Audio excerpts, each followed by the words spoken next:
என்ன கேட்கிறாருன்னா, அல்லாஹ் வந்து திருமறை குர்ஆன்ல அனைத்து படைப்பினங்களும் அல்லாஹ்வுக்கு சஜிதா செய்கின்றன அப்படின்னு அல்லாஹ் சொல்லி காட்டுறான். அவருடைய நிழல்கள் வந்து என்ன செய்யறது,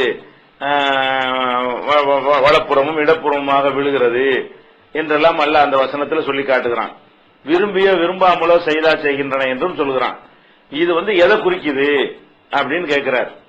அந்த நிழல்கள் விழுகிறது, காபிர்களுடைய நிழல்கள் எல்லாம் கூட விழுகிறது, அதெல்லாம் அதைத்தான் சொல்லுகிறதா, அல்லது பூக்கிறது காய்க்கிறது அந்த மாதிரி வேலைகள் எல்லாம் ஒவ்வொரு படைப்பினங்களும் செய்கிறத அது சொல்லுகிறதா அப்படின்னு கேட்கிறாங்க. இதுல என்ன மேட்டர்னு கேட்டா, அல்லாஹ்வுக்கு பணியுது சஜிதா செய்யுதுங்கிற வார்த்தை அந்த மூலத்தில் இருக்கிறது. சஜிதா செய்கிறது என்ற வார்த்தைக்கு வந்து ரெண்டு அர்த்தம் இருக்குது. ஒன்னு வந்து ஒரு குறிப்பிட்ட ஒரு வடிவத்தில் வளைந்து நம்முடைய நெற்றியை கொண்டு போய் நிலத்தில் வைப்பதற்கு தான் சஜிதான் நம்ம விளக்கி வச்சிருக்கிறோம். இதுவும் அந்த சொல்லுக்குரிய அர்த்தம் தான். ஆனால் இது அல்லாம பொதுவாக பணிகிறதுக்கும் இந்த சஜிதாங்கிற வார்த்தையை பயன்படுத்தலாம். இப்ப மனிதனோடு சேர்த்து சஜிதாவை சொன்னோம்னு சொன்னா, அவனுக்கு நெத்தி காலு முட்டுக்காலு எல்லாம் இருக்கிறதுனால அவன் நெத்தியை கொண்டு நிலத்துல வச்சான்ற ஒரு பொருள் அது கொடுத்துட முடியும். அதே நேரத்தில் வந்து மரம் சஜிதா செய்யுதுன்னா மரத்துக்கு நெத்தி இருக்குதா? மலைகள் சஜிதா செய்கின்றன சொன்னா மலைகளுக்கு மூக்கு நெத்திலாம் இருக்கவா செய்யுது. காற்று கடல் சூரியன் சந்திரன் பூமி இதுக்கெல்லாம் வந்து சஜிதா செய்கின்றன சொன்னா இது மனுஷன் மாதிரி மடங்குமா? அப்படிலாம் செய்யுமாண்டா? அப்ப அப்படிலாம் சேர்த்து வரும்போது என்ன அர்த்தம் செய்வாங்கன்னு கேட்டா, சஜிதாவுடைய இன்னொரு அர்த்தம் பணிகின்றன. சஜிதாவுக்கு சஜிதாங்கிற அர்த்தம் இல்ல, பணிகின்றன, கட்டுப்பட்டு நடக்கின்றன அப்படிங்கிற ஒரு அர்த்தம் அதுக்கு கொடுக்கணும். மனிதனுக்கு சொன்னா மட்டும்தான் இந்த அர்த்தம் கொடுக்கணும். மனிதனோடு சேர்த்து எல்லாத்தையும் கலந்து சொன்னோம்னு சொன்னா அவைகளுக்கு சஜிதாங்கிற கான்செப்டே கிடையாது.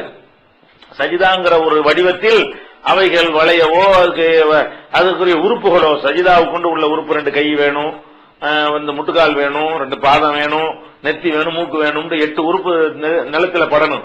அதுக்கு பேர் தான் சஜிதா. இந்த 8 உறுப்புகளும் எல்லா ஜீவன்களும் இருக்கவா செய்யுது கிடையாது. அப்ப ஆடு மாடுகளுக்கு கூட இந்த 8 பொருளையும் வைத்து நீங்க சஜிதா செய்யற மாதிரி பார்க்க மாட்டீங்க.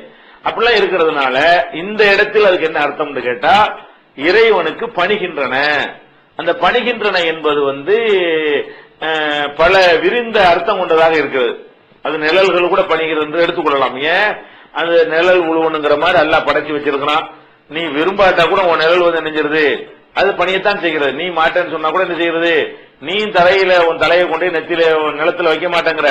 ஆனா அல்லாஹ் என்ன செய்யறான், உன் நிழலை கொண்டே அதை வைக்கிறான். நீ தான் மாட்டேங்கிற, உன் நிழல் அங்க அல்லாஹ்வுக்கு செய்தா செய்கிறதுன்னு சொல்லி எடுத்துக்கும் போது விரும்பாட்டாலும் அது நடந்துருது என்கிற அர்த்தம் அது கொடுக்கலாம். இப்னு கத்தீர் சொல்றாருன்னா லாஜிக்கா இருந்தா அழகா ஏத்துக்கலாம். இதுல எந்த ஒரு அடிப்படைக்கு மாற்றமானது கிடையாது. அதோட சேர்ந்து அதுதான் கொடுக்க முடியல, அதுல வந்து உள்ள அனைத்தையும் நீங்க எடுத்துக்கொள்ளலாம்.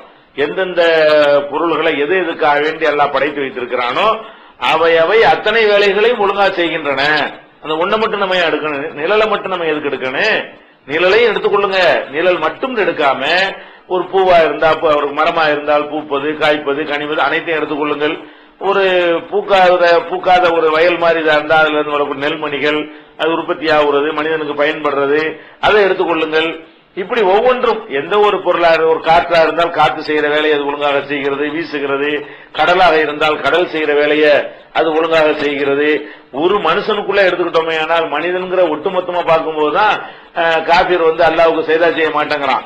அந்த மனுஷனுக்கு உள்ள இருக்கிற உறுப்புகளை எடுத்துக்கிட்டீங்கன்னு சொன்னா அவன் இஷ்டப்படி எதுவுமே நடக்கிறது இல்லை. அவனுடைய கண்ணு அல்லாஹ் சொன்னபடிதான் நடக்கிறது. அவனுடைய காது வந்து அல்லாஹ் சொன்ன காபீருடைய காதா இருந்தாலும் அல்லாஹ் என்னென்ன உறுப்புகளை படைச்சிருக்கிறானோ அது கரெக்டா செஞ்சுக்கிட்டு தான் இருக்கிறது. அவனுடைய கைகள் வந்து அல்லாஹ் சொன்ன வேலையை தான் செய்கிறது. அவனுடைய குடல் வந்து அல்லாஹ் சொன்ன மாதிரி அரைச்சி என்ன செய்கிறது, அதை ஜீரணிக்கு செய்யற வேலையை செய்யத்தான் செய்கிறது. இவன் மூலதான் அல்லாஹ் கட்டுப்பட மறுக்கிறானே தவிர, காபீருடைய உடலாக இருந்தா கூட அதுவும் அது எதற்காக வேண்டி படைக்கப்பட்டிருக்கிறதோ அந்த வேலையை கரெக்டா செய்து கொண்டிருக்கிறது அப்படின்னு விரிந்த அர்த்தம் கொடுத்துக்கலாம்.